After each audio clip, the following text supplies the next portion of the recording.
Hey guys, welcome back to Brotherhood and Banter. I'm Jake Vasquez with Dallas RDS Books and Latter-day Books and Gifts in Houston. And I'm Joey. I do online reputation management. And you can find me on Facebook and TikTok. TikTok is back. Boom. I'm Kenneth Holland, your Dallas-Fort Worth real estate agent. You can find me on most social media platforms at Dallas_Texas_living. And today's episode is brought to you by the Messy Soaper. Boom. Ooh. With these nice homemade organic soaps. Pleasing to the nose. For him, for her. Yes. Remember McDonald's farm? Mm-hmm. Yeah. Well, on a little boat, right? Me, my brother, and Lane, and we're out there fishing, and we're talking about he just bought a brand new fishing pole. Which brother? Ben? Ben, yeah. Okay. Me, Ben, and Lane, and he just got a fishing pole.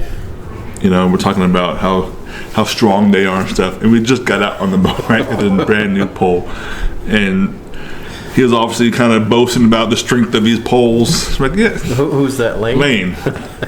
And we're like, how strong are they, right? He's like, watch this. Snap! That thing broke in two, right there. Just like, he just like, oh. Me and Ben were just cracking up laughing because we were literally just talking about how strong this pole was. And he's like, watch, snap. It's like, oh man, what are you gonna fish with now? So I guess you roll us around. So when I was about 17 or 18, I think I was 18, my cousin and I, John, you know, we're both bigger guys, and we loaded up this John boat, right? It was like a pond hopper. That's what this was. We put an old outboard motor on the back. We put a trolling motor on the front with I think 2 batteries, and then I had probably like $500 worth of tackle with the poles included, all that.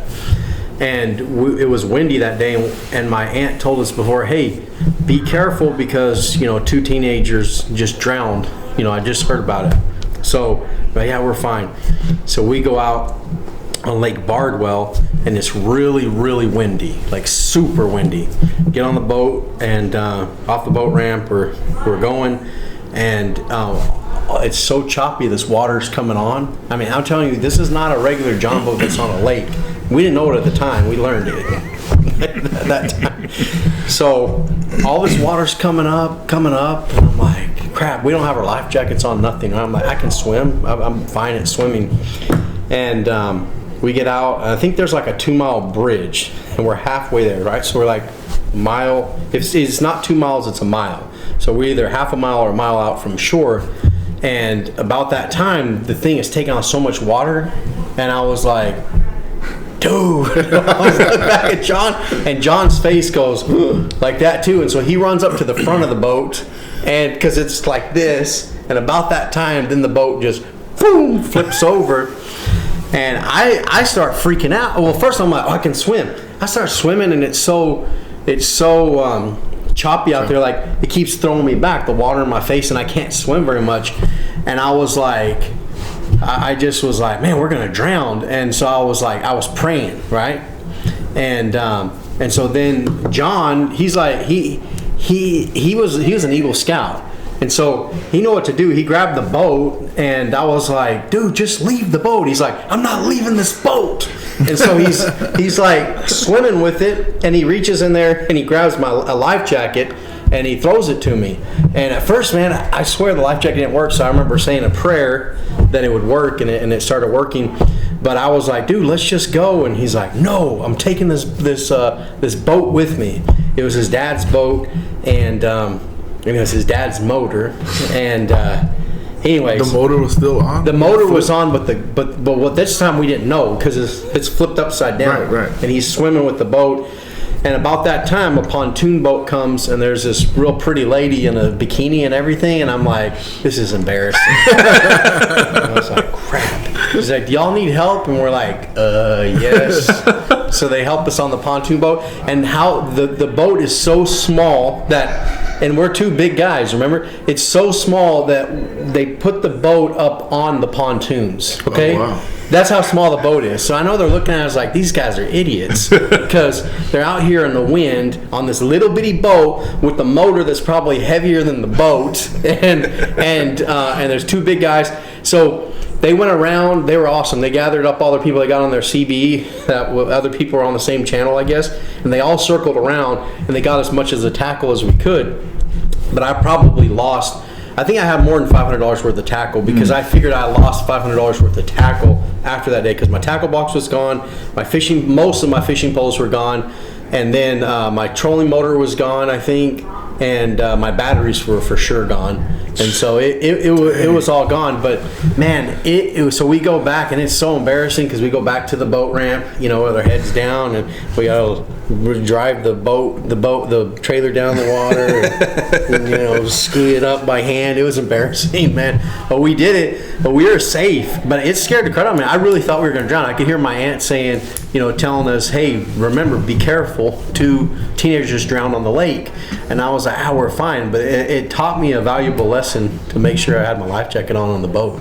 It was pretty scary. Yeah, but we were fine. regardless whether you can swim or not. Yeah. So two burly men saved by girls in bikinis. Yes. Yeah. Well, it was just one girl in a bikini and her husband. Oh, okay. Yeah. So but it was embarrassing though because the girl's there and we're just like. It would have been okay if it was just a guy. Yeah. It was. I would have been fine. It was more embarrassing because there was a real pretty girl there. And I was 18 years old, and here's this lady, but. But my cousin, he had it under control. It also taught me I should have been a scout, because he was an Eagle Scout and he could swim with that boat. And he's a big guy, but he knew that stuff, and he had no problem grabbing that boat and swimming with it. That experience, it taught me about prayer, because when I was freaking out that I couldn't swim, I prayed. I prayed that Heavenly Father would help us. And even though it was embarrassing, the Lord sent them to help us. Probably be like, okay, I'm going to do this in a little bit of a harder way so you learn your lesson.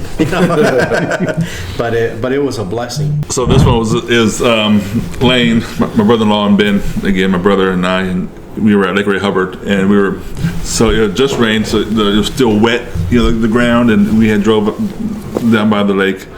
So we were leaving. This time we were leaving. So Lane and I were in his truck.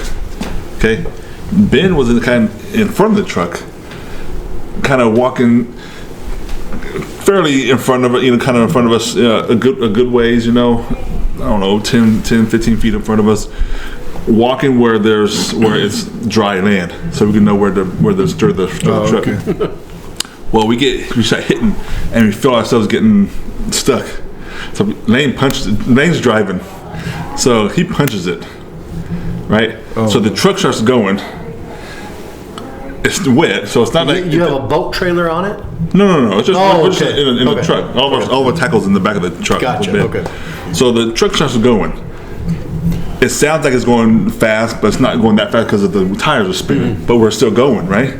So then Ben's in front of us, and we're getting closer and closer and closer to Ben. So Ben looks back and is like, he starts taking off.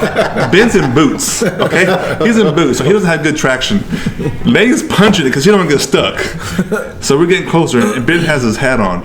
So he's looking back in his boots, his cowboy hat on, everything. So he's running like this, looking back. And when he looks back at us, the look on his face was like terror, right? But me and Lane were in the car going laughing at Ben, and he's sitting there like fearing for his life. And me and Lane were sitting there laughing at him.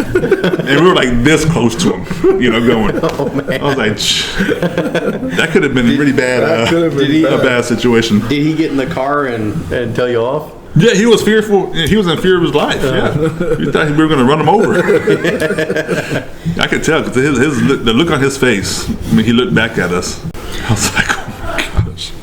All these stories happened to be with Lane and Ben, my brother, and my brother-in-law. So we went hog hunting, and it was so funny. We went hog hunting and we got some hog wild. We put hog wild out. everywhere. You know, What's hog wild? hog wild. Like you're talking about like corn and stuff? What's hog wild? Well, it's no, it comes in a bag. You can buy them at what you know. I mean, it's bait. Academy. Right? Yeah, it's bait. Yeah. What's in it though? It's just it's a real. It actually smells really good. It smells like really like blueberries and straw, you know, berries and. Hog wild? Is it? So it Oh, no, smells they're like, more- like they're more sweeter. blueberries. And It's stuff just a like real sweet smell. You know how hogs, you know, really good at smelling. that. I've never used it for hunting Really? hogs. Just so I was curious. Oh man, it drives the hogs wild.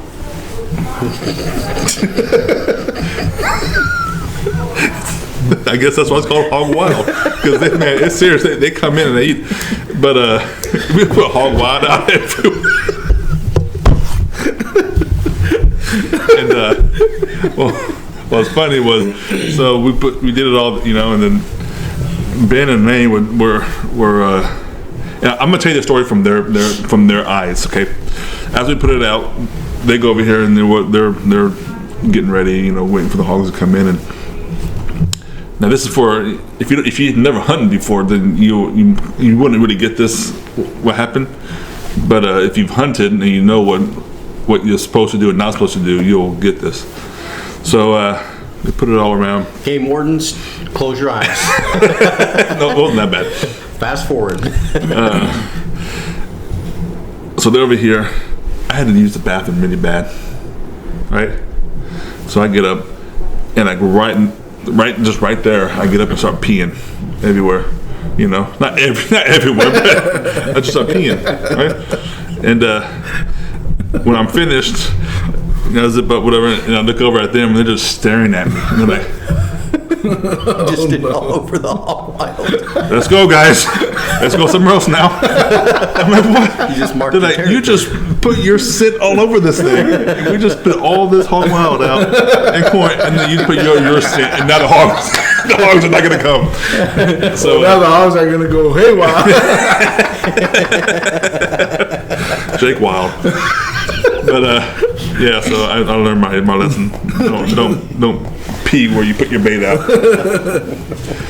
That wasn't good. Thank you for joining us today.